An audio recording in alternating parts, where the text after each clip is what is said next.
tem que fazer por ele ou não. Daniel, a Bíblia diz que ele orava insistentemente, não chorava, como também jejuava. Dentro dessa oração enquadra o jejum de 21 dias de Daniel, ou seja, Daniel já estava 21 dias de peleja, 21 dias de batalha, por uma promessa de que 70 anos o povo seria já liberto, mas já tinha passado 70 anos, ainda mesmo assim, Daniel teve que batalhar, teve que orar, porque assim, não tem crente que tem que assistir, só porque Deus prometeu, ele tem que cruzar o braço e vai acontecer. Não, negativo, existe potestade, existe principados que lutam contra a nossa vida, para que a promessa de Deus não venha se cumprir. Uma coisa é certa, Deus ele nunca falha, Deus ele nunca erra, mas também deixe que o homem faça também a sua parte. Vai Daniel não orar só para ver, vai Daniel não jejuar só para ver se a resposta chegava, se a oração dele, melhor dizer, ainda orando,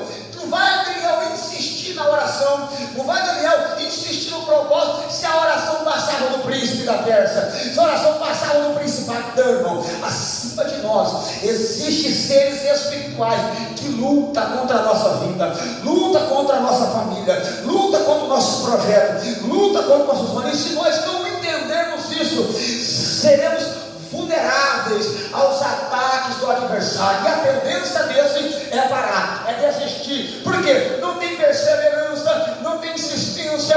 Ora hoje, porque Deus não respondeu, não quer orar mais, faz um propósito só porque não aconteceu, não quer mais fazer propósito, não, de glória em glória, de fé em fé, que nós romperemos os principados, romperemos a potestade, e a sua nação chegará ao trono de Deus. De uma vez que a oração é chegada, a vitória é certa.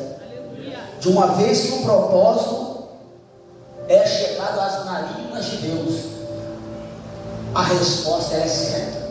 Está entendendo por que muitas das vezes não tem resposta? Está entendendo por que muitas das vezes não tem vitória? Porque começa no meio do caminho e para. Um, dois, um terceiro já desiste, porque entende que não está dando resultado. Né, irmãos? É uma vida de insistência, de batalha, porque o adversário, ele nunca vai deixar de insistir contra a sua vida. Ele nunca vai deixar de insistir contra a sua derrota, contra a tua falência, contra o seu inclino, contra a sua decaída. Nunca. Ele sempre vai estar lutando, ele sempre vai... E Deus sempre vai estar onde está, no trono, com os seus ouvidos abertos para nos ouvir.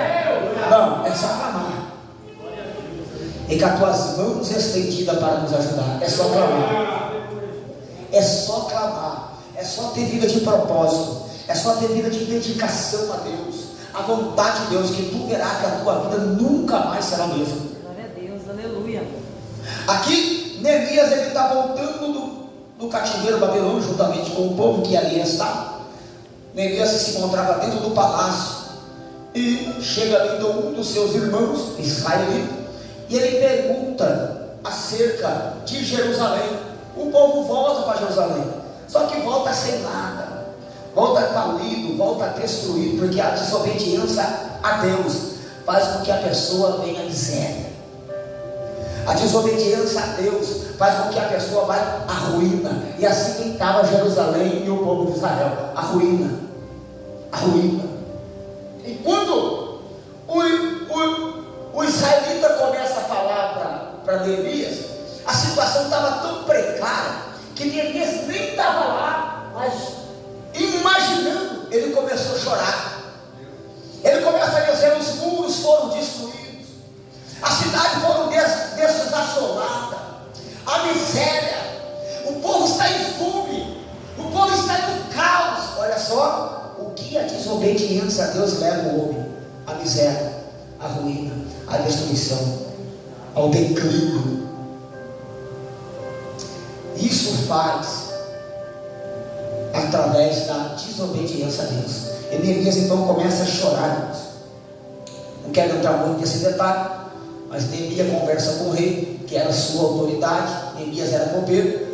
O rei, por o bom testemunho de Neemias, o rei, pelo bom comportamento de Neemias, atende a petição. O rei não era obrigado. A obrigação de Neemias era servir, ele era copeiro, ponto, acabou, ou seja, ele estava escravo.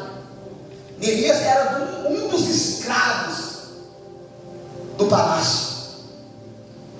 Era ele que ele tinha regalia, mas provava, se tinha regalia, se tinha regalia, ele era o primeiro a morrer. Antes do rei beber, ele era o primeiro. Antes do rei comer, ele era o primeiro. Mas, ou seja, se tivesse envenenamento, era o primeiro também para a caixa preta.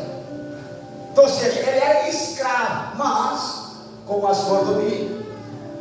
Mas a boa conduta de Neemias, o bom comportamento de Neemias, a alegria de Neemias contagiava o rei. Era escravo, mas era alegre. Era servo, mas tinha bom testemunho. Era servo, mas não dava escândalo ao nome de Deus. Pelo contrário, honrava a Deus, mesmo no cativeiro, mesmo na servidão, mesmo servindo.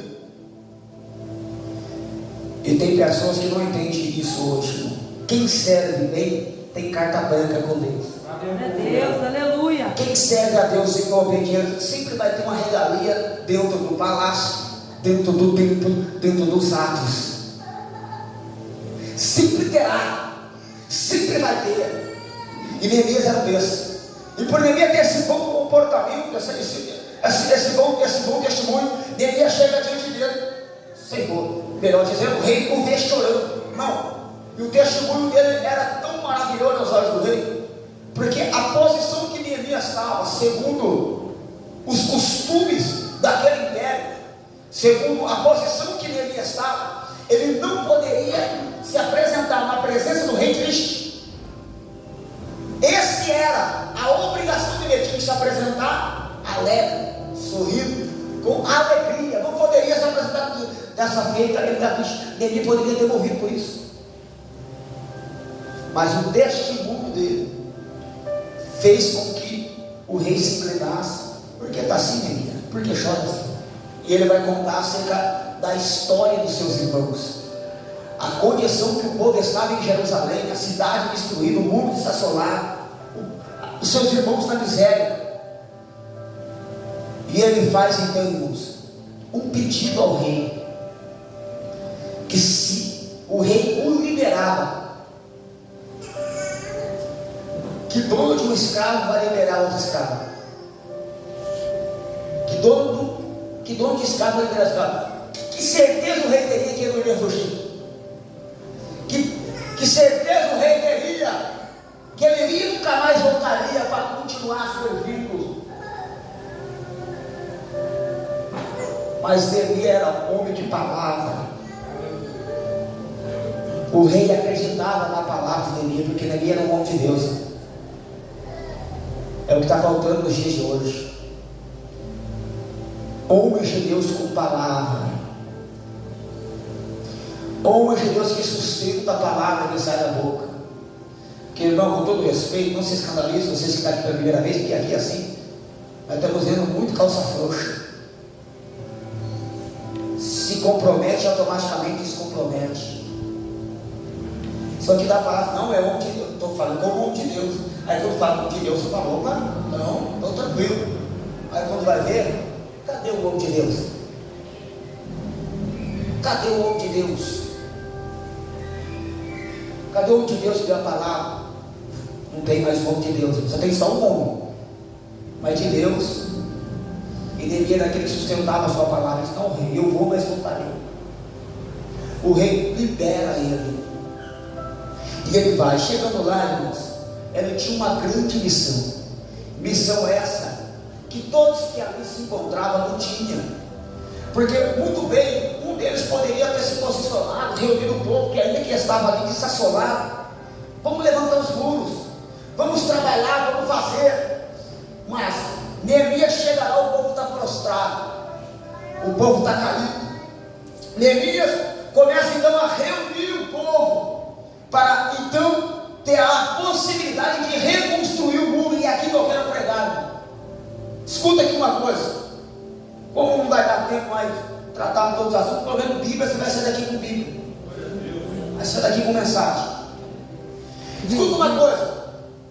Neemias chegando lá, ele começa a trabalhar, ele começa a movimentar. E o que chama a atenção é que quando ele começa a reconstruir o muro, os seus inimigos começam então a ficarem sabendo. E automaticamente seus inimigos, né? A Bíblia destaca que não era só esse, mas destaca Sanbalate, Tobia, Gêison.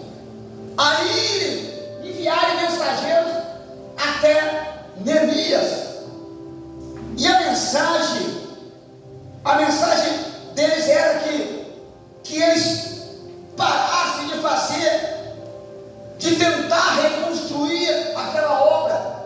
A mensagem deles era que os inimigos iriam voltar contra ele, porque ele estava dizendo que, segundo os profetas, tinha profetizado que ele reconstruiria a cidade, e ele se tornaria rei de Judá. E era uma mentira. Neemias não tinha dizido isso, Neemias não tinha falado isso, mas o argumento que eles queriam era esse. Escuta isso. Os argumentos que eles usavam era esse: ó Neemias, está aí um boato que você disse ao povo que você vai reconstruir e vai se tornar rei em Jerusalém, rei em Judá. Neemias se posiciona. Neemias olha para ele e diz: de maneira alguma, isso que vós está dizendo, estão me inventando para querer tramar contra a minha vida.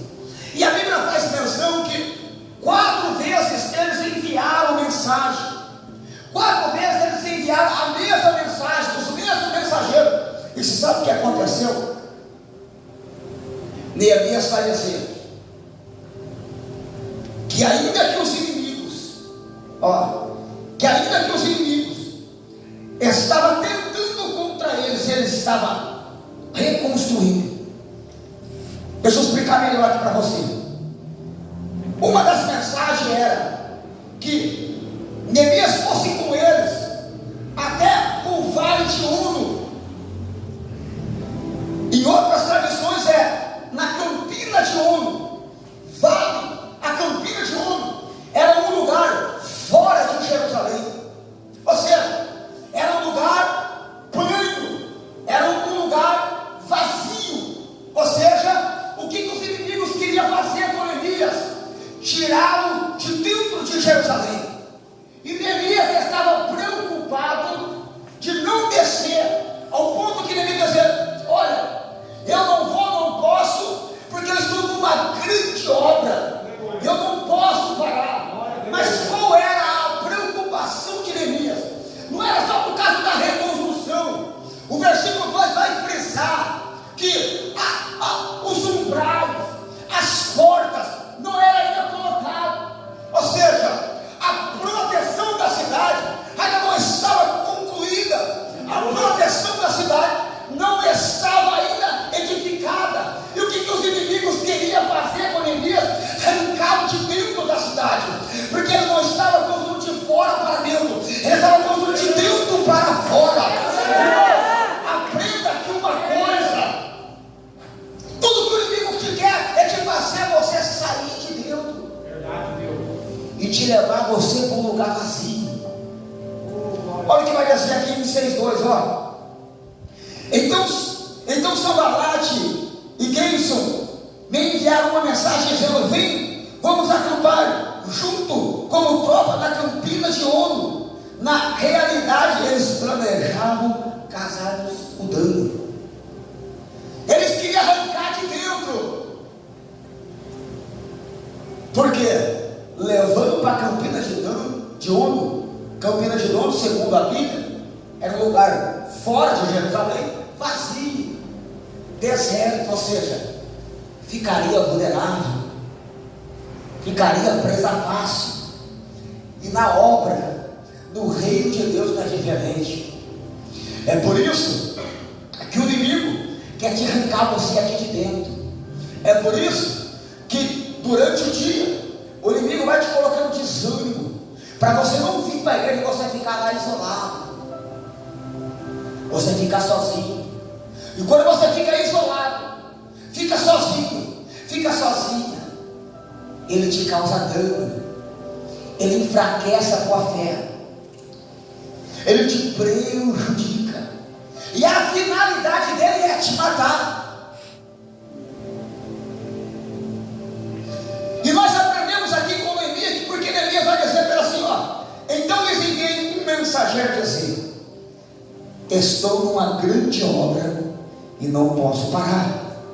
Ó, acaso suspenderia o trabalho, deixando-o para ir convosco? Irmãos, essa aqui é uma das mensagens que a gente temos que dar para algumas pessoas que estão ao nosso redor. Vai na igreja hoje? Ah, não, vamos lá tal lugar, outro dia nós vai fazer a obra hoje? Você já fez todo dia, que custa só hoje? Pode ser só hoje, que você poderá enfraquecer a sua fé. Neemias entendia disso. Neemias entendeu, eu estou numa reconstrução. Construir já é difícil, construir já não é fácil, mas reconstruir é mais difícil ainda. Eu sou pedreiro, trabalho com reforma, trabalho também com construção. Construir uma casa, você sabe a maneira que você fez, você sabe a maneira que está. Mas reconstruir, você tem que arrancar pedra, você tem que arrancar entulho, você tem que desentulhar, você tem que quebrar, você tem que fazer de novo. Irmão, é mais fácil construir do que reconstruir. E Neemias sabia a tarefa que ele estava. E quantas pessoas estão no momento de reconstrução e não entendem que ela não pode parar, ela não pode sair de dentro de Jerusalém, ela não pode deixar, ela não pode ir para a campina de ouro, ela não pode ir para o deserto, ela não pode ficar só, ela tem que estar junta, ela tem que estar atarefada com os afazeres da obra. Aleluia. Ela tem que estar em atividade com a obra. Escuta isso. Dizendo isso, ele vai dizer: olha, as portas, os umbrais ainda não havia sido instalado, ou seja, não estava totalmente protegido, não estava totalmente sólido. Sabe por que muitas pessoas, irmãos, começam bem e terminam mal?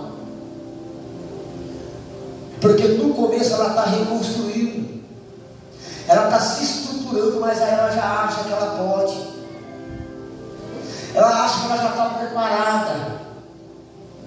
Aí ela sai de dentro das portas, vai fazer outra coisa, e quando ela vai fazer outra coisa, a queda é certa. Vamos lá, eu vou trabalhar à noite, outra eu vou fazer isso. Ah, não, já estou bem, eu consigo, não estou legal, estou bacana. Vai ficar pouco, você já sabe a notícia, porque saiu de dentro e ainda não reparou as suas portas, não está totalmente protegido, não está totalmente edificado, não está totalmente alicerçado. E aí, irmãos, começa a pagar um preço muito alto. Irmãos, escuta isso aqui. A Bíblia faz menção que na última vez Sanbalat envia o seu próprio criado, o seu próprio, já não mandou mais mensageiro, mandou criado. E a mensagem, segundo o texto, ela foi a mesma, mas o interessante que aí ele dá uma modificada, porque ele vai dizer assim: ó, agora pois, vem conosco e nós vamos tomar conselhos. Não, escuta isso, olha aqui. Vem conosco, que agora nós iremos tomar conselhos. Ou seja, nós vamos sentar, vamos nos aconselhar uns aos outros para ver o que podemos fazer. Aqui está o outro ponto. Você, obreiro, presta atenção nessa mensagem. Aqui está outro ponto. Você sabe por quê? Quando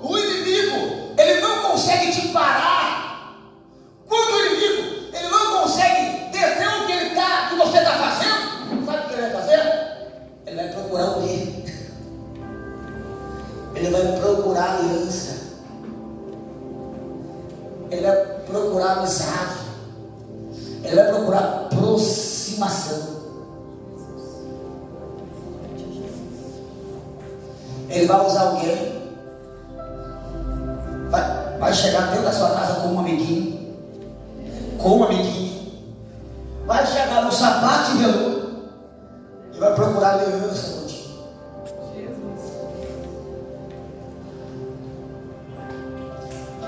Vai procurar se unir a você.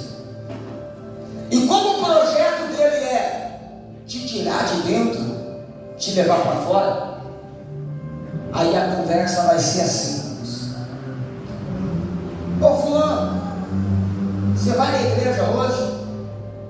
Não vou. Por quê? Rapaz, ia chamar você para nós comer uma pizza aí na sua casa. Rapaz, que pena. Recebi hoje, queria fazer um churrasco, estava pensando em fazer um churrasco aí. Aí a pessoa fala assim: não tem problema. Você não, eu compro. É só para nós ter aliança. É só para nós nos unirmos. Queremos arrancar o foco. Queremos tirar de dentro. Queremos tirar de dentro. Porque levando para fora, está distante de quem está atarefado, fadigado, trabalhando. Porque quem está trabalhando, rapaz, se eu estou vendo aqui do meu lado, aqui trabalhando, faltou, eu estou vendo que você está cansado, ele está carregando para te ajudar. Irmão, isso aqui é muito forte. Aí a pessoa sai do lado de fora por conta própria, ela desce da obra, sai do lado de fora, aí fica vulnerável. Aí sabe o que ela vai dizer? Ninguém vem me visitar. Não é que ninguém vai visitar, é que está todo mundo atarefado e construindo, está edificando, e foi você que quis sair do lado de fora. O pastor não veio aqui, o pastor já está virado nos 70. O pastor só está faltando virar um robô. O pastor você tem que ser uns 10 é pouco. É só para cuidar do Valdir, irmão, olha. André que não diga, mais do que eu. Mas quem está construindo, irmão, acabou a pedra, pega lá. Irmão, acabou a massa. Peraí, que eu vou pegar um pouquinho. Está ocupado, está atarefado, porque está no objetivo de construir. Está construindo. Aí tem pessoa que ela quer deixar de construir para sair do lado de fora, para ir para um lugar tranquilo, para ficar isolado. Aí o inimigo se une, faz aliança,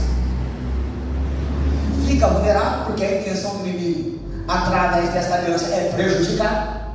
Aí a pessoa é prejudicada, aí a culpa é da igreja, a culpa é do pastor, a culpa é do líder obreiro, a culpa é da das irmãs, a culpa é da liderança do jovem, a culpa, é o irmão que não me cumprimentou, a culpa, não, o irmão não foi nem na minha cara. Não, irmão, é você que quer ficar, tranquilinho. E na obra não tem lugar para quem quer ficar tranquilo, irmão. A obra não é de trabalhar, pastor. Obra de Deus é lugar de construção, de objetivo, de propósito. Escuta isso aqui, A Bíblia diz que por mais uma vez ele tenta se unir, e mais uma vez Neemias manda a resposta para ele. Olha que insistência, irmão. 4 vezes. Pela quinta, ele vê que vai obter êxito, ele procura unir a Neemias. Neemias vai dar a resposta para ele mais uma vez, dizendo: olha, mas eu lhe dei a resposta. Ele disse: as coisas que eu disse não são corretas, mas inventastes, porque todos eles pretendiam nos implantar temor, dizendo: suas mãos debilitarão por causa da obra. Isso aqui é muito forte.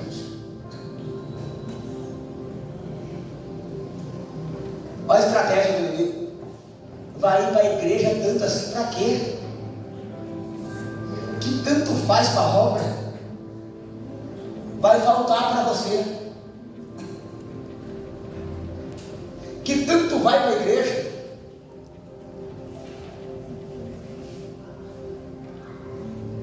Vai enfraquecer as suas mãos. Que tanta ajuda? Vai ficar feio. Causando medo neles, irmão. Que assim, irmão, ó, vem cá. Se você está com 2 pacotes de arroz, escuta isso aqui.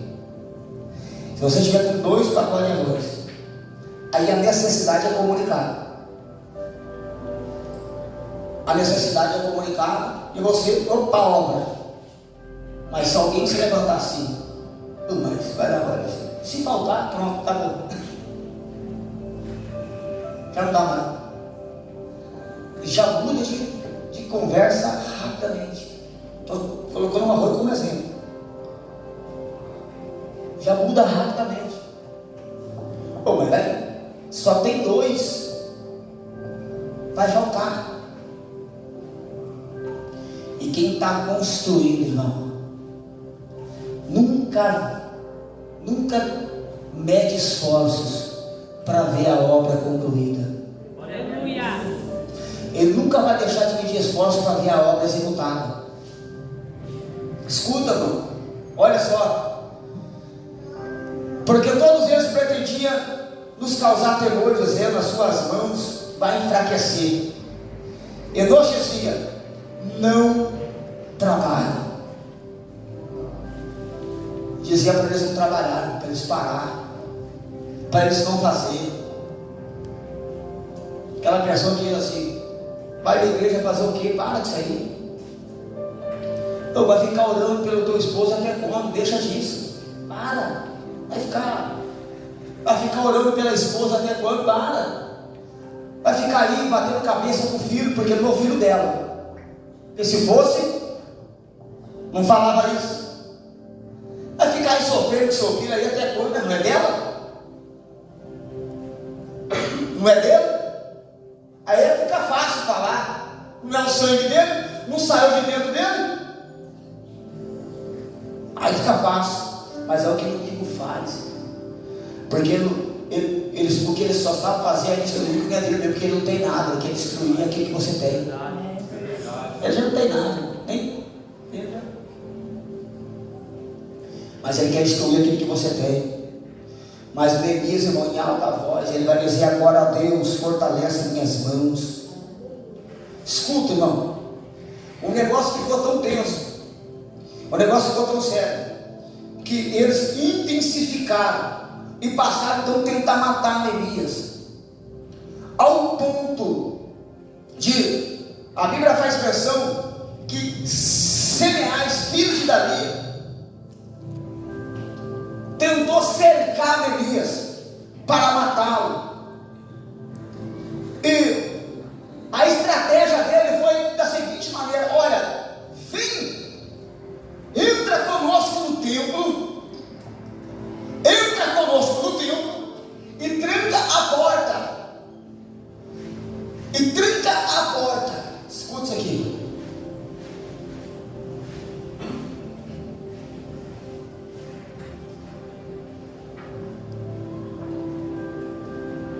Tem pessoa que está construindo, aí chega outra assim, ela está em processo de construção, aí chega outra: oh, vem conosco, entra dentro do templo. Ou seja, algo que já está pronto. Mas Deus não chamou você para algo que está pronto, chamou você para construir. Sabia que na atualidade é assim? Vem para cá, nossa igreja já tem história. Melhor do que ter história é fazer a sua, meu filho. Aleluia. Vem para cá que o nosso ministério já tem uma longa história. É melhor do que estar numa longa história, é fazer uma longa história. É construir uma história. E a gente, o que nós vemos hoje, irmão, é pessoas se vangloriando em algo que já foi edificado. E Deus está chamando a pessoa para edificar. Está chamando a pessoa para trabalhar, para alavancar. Quantos eu não vi assim, irmão? Saiu, entrou, mas hoje está dentro morto. Que a intenção não é colocar para trabalhar, é matar. Porque para trabalhar é onde Deus já colocou. Que motivo teria de Deus tirar você de uma construção que está construída e te levar você para onde está pronto? Então Deus está te chamando você para construir, para te edificar. E foi por isso que Deus colocou você aqui. Porque Deus quer que você edifique uma história. Glória a Deus, aleluia. Deus quer que você trabalhe em prol de uma construção de uma história. Irmãos, para me correr, preste atenção. Ele vem, e o que chama a atenção é que Neemias, no versículo 12, depois você pode grifar na sua Bíblia, ele vem com uma proposta boa, irmão. Ele vem até com uma proposta boa. Vamos entrar dentro do templo, vamos fechar a porta. É algo bom, que a pessoa estaria ali protegida, a pessoa estaria ali guardada. Mas Neemias, no versículo 12, vai dizer que, pois eu discerni que não era Deus falando. Se muitos crentes tivessem esse discernimento, não saíam fora da direção. É Deus, aleluia. Se muito crente entendesse esse discernimento aqui, que Deus chamou para construir. Neemias entendeu que não era Deus que estava falando, irmão.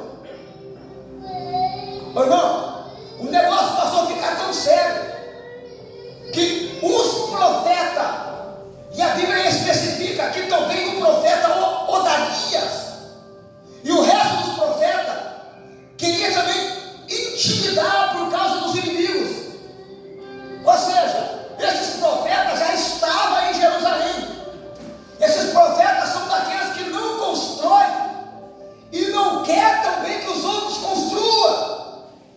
É daqueles profetas que já se corromperam e não quer que alguém faça alguma coisa. Eles não fazem, mas também não quer que ninguém faça. Eles vão intimidar, irmão. É aquele tal de profeta, assim te diz o Senhor, e Deus não está dizendo nada. E Deus não está dizendo coisa nenhuma.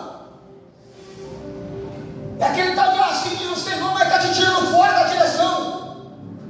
É aquele tal de assim diz o Senhor, mas está mandando você parar, está falando para você não trabalhar. Que Deus é esse, irmão? Que Deus é esse? E Deus, Neemias entendeu que não era Deus e continuou construindo. Para mim finalizar, e continuou construindo. Porque assim, irmãos, escuta uma coisa: quando você começar a construir, vai vir até profeta querendo profetizar o nome de Deus para você descer, para você parar, para você deixar de fazer, sabia? Bom, estou dentro da Bíblia. A Bíblia faz menção do profeta velho. Escuta isso aqui. Deus deu a ordem ao homem de Deus que fosse fazer essa missão, mas não era para comer, não era para beber, era para ir fazer a missão e retornar embora. Mas um profeta velho da cidade ficou sabendo que ali tinha um homem de Deus, correu lá. Ele teve a audácia de dizer que Deus tinha falado para ele que o anjo visitou, que era para ele entrar dentro da casa dele, comer e beber. E Deus já tinha dado a ordem ao homem de Deus. E o homem de Deus deixou-se levar pelo profeta. Não, maior que o profeta é a profecia. Glória a Deus, aleluia. Maior que o profeta é a profecia. Ó, essa não falha, essa não erra, essa não te decepciona. É por isso que muitos estão morrendo por aí. Sabe por quê? Porque esse profeta morreu. Por ele desobedecer a Deus, ele foi comido pelos bichos. Foi pro leão, é isso? Não? Leão comeu. O leão matou o homem de Deus. Aquele tal do... Irmãos, prenda aqui uma coisa.